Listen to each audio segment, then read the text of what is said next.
Hello, welcome to Tech Sharmit. In this session, we will discuss another method of Python, which is max. So what max function will do, it will return the maximum value of the argument that you are providing to this max function.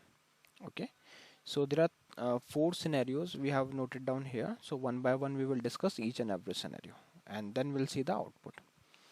So for the first scenario, you can see that we are storing some list data into numbers variable. So if you are not aware of list, then you can consider that whatever the data we are storing inside this square bracket is considered as a list. So what it will do, like it will store these element as a data for this list inside a variable numbers. Okay, and then we are using the max function on this list. So for that I'm using max, and inside parenthesis I'm passing this list object. So what it will do, it will calculate or it will find out the maximum value of this list. So you can see maximum value is 80. So in this case it will print 80. So let's verify this. So for that I will run Python on my terminal, and my program name is session47.py, and then hit enter. So it prints the maximum value as 80, which is correct. Okay, so what will happen, like if I change this value to 8, will it change the value in output also? Yes, it is now showing 9 because maximum value is 9. Okay, so this is how it works. It returns the maximum value. Now in second scenario, you can see that we are using the max function, but instead of passing any variable to it, I am directly passing the values.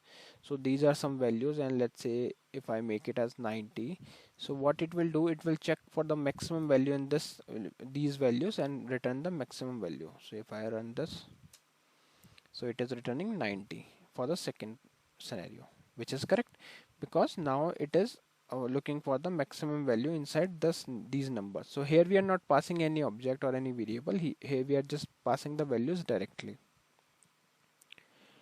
Okay, now we will see the third scenario.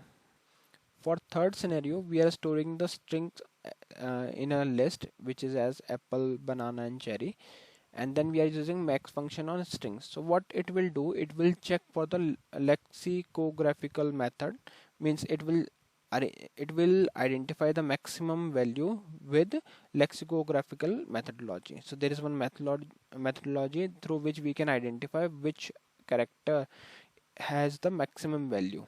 So that's why it is returning string as a cherry. So it holds the maximum lexicographical value.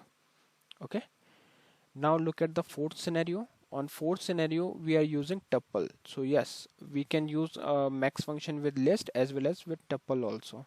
So what is tuple? The data which is stored inside this parenthesis is considered as a tuple. Okay. Now below to this, on line number 27, I'm using max function, and directly I'm passing the tuple inside it.